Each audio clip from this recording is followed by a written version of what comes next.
Berani nanti bersaksi di baris Berani krim? saya Pak bersaksi di baris krim. Kamu tahu nggak, dari kesaksian itu hari ini 7 orang pidananya sudah. Tahu Pak. Sebenarnya juga dari kemarin pas viral ya saya pengen Pak keluar media berkata jujur. Cuman saya berpikir panjang Pak. Saya keluar dengan sendirian, saya bisa apa? Nggak Kamu ada tahu nggak pendamping. bahwa kesaksian kamu itu melahirkan derita yang luar biasa? Tahu Pak. Kamu merasa dosa?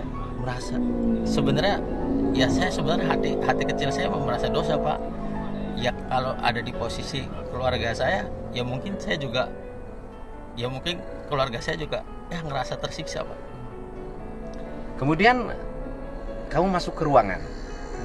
Kemudian di BAP. Di BAP. BAP-nya kamu ditanya atau Ditanya, sudah Pak. ada ceritanya? Ditanya Pak. Ditanya gimana? Ditanya, ya kamu nongkrong di warung? Ya saya bilang nongkrong di warung. Sesuai skenario itu. Sesuai skenario itu. Yang BAP-nya anak buah Parudiana. Iya. Bukan Pak. Ada lagi Pak penyidik yang BAP-nya mah. Ada lagi Pak. Dari Serse. Dari Serse. Jadi beda, bukan penyidik dari Sat Narkoba. Bukan. Jadi yang BAP-nya adalah penyidik dari Serse Serse. yang menangani tindak Kasus Pina. Pina dan Eki. Nah kemudian tahu bahwa anak-anak itu sudah ditahan di situ.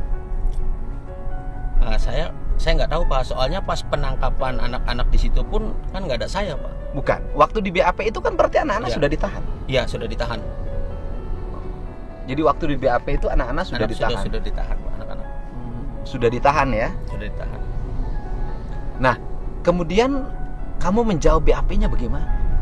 Jadi tanya skenario yang sebelum masuk itu Pak dikasih tahu kan nongkrong di warung. Nongkrong ada di warung. Jadi lem- kamu mengikuti alur cerita yang dari- sudah dibuat oleh Parudiana dan Aep. Iya. Nah, kemudian dari seluruh alur berapa lama kamu di BAP? Kurang lebih 1,5 jam ada 1 jam. 1,5 jam di BAP. Satu Dari jam. jam berapa itu? Dari berangkat seingat saya mah jam 6:30 lah Pak. Oh, dari Dari jam rumah 6:30? 6:30 jam 7 lah. Selesai ya jam 9, setengah 9, jam 9, setengah 9. Depan ya? Masih gak nih? Selesai Jam 9, setengah 9. jam 9 setengah 9. Apa yang didapat kamu membuat kesaksian palsu, membuat orang lain menderita seumur hidup, dan mungkin bisa saja waktu itu kalau apes vonisnya adalah pidana mati, 7 orang dipidana mati. Apa yang kamu dapat? Penyesalan mungkin. Kamu dikasih upah? Enggak. Sama sekali. Sama sekali kamu sama dikasih sekali upah? nggak dikasih upah. Nggak dikasih upah apa-apa? Enggak pernah Sama saya sekali? dikasih upah. Nggak. Nggak dikasih upah apa-apa? Enggak pernah sama sekali dikasih upah apa-apa. Terus setelah itu kamu pulang? Pulang Pak. Ya terus saya tanya sama Aib juga Pak. Heeh. Di luar pas sudah setelah kejadian itu kan saya pulang ke rumah kan. Besoknya saya tanya ke Aib, kenapa sih Aib malah beri kesaksian kayak gini kata saya. Kan bakal berat ke depannya saya bilang kayak gitu. Kata dia, udah biarin katanya.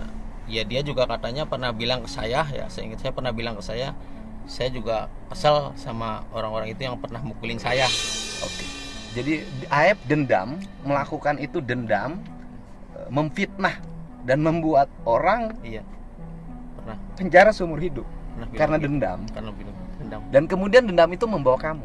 Iya.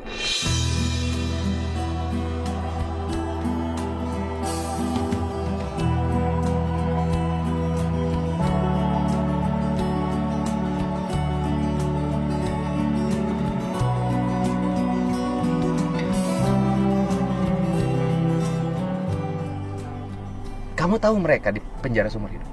Tahu Pak, dengar beritanya tahu. Kamu kenapa nggak datang ke pengadilan waktu Ya karena saya sidang? takut Pak.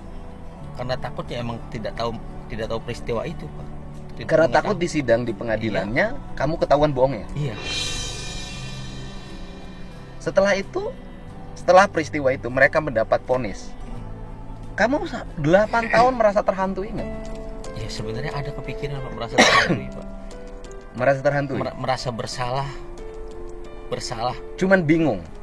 Saya cuman bingung saya mau jujur sama siapa, mau keluar ke media. Dari kemarin juga sebenarnya dari 3 bulan kemarin teteh saya udah bilang Pak, ngubungin Pak Dedi aja tadi gimana katanya. Nah, cuman saya berpikir lagi Pak, aduh saya kalau misalkan saya keluar, saya bakal berhenti kerja. Keluarga sama anak saya butuh makan mungkin Pak. Makanya saya berpikir terus, setiap hari saya berpikir Pak, setiap malam. Susah tidur Pak. Jam 3 malam tidur, jam 2 malam baru tidur. Saya berpikir terus Pak. Setelah saya berpikir, ya lama-kelamaan saya ngambil keputusan Pak. Ya tekad saya bulat, mental saya harus kuat, ya saya keluar. Kenapa kamu menghubungi saya, keluargamu?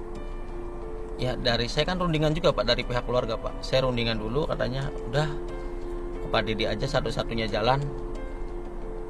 Soalnya mau kemana lagi Pak? Saya bayar pengacara pun nggak akan mampu. Kamu tahu nggak kita sudah lapor ke Bareskrim? Tahu Pak beritanya. Kamu tahu nggak dalam minggu ini kita akan gelar perkara dan kamu jadi tersangka? Tahu.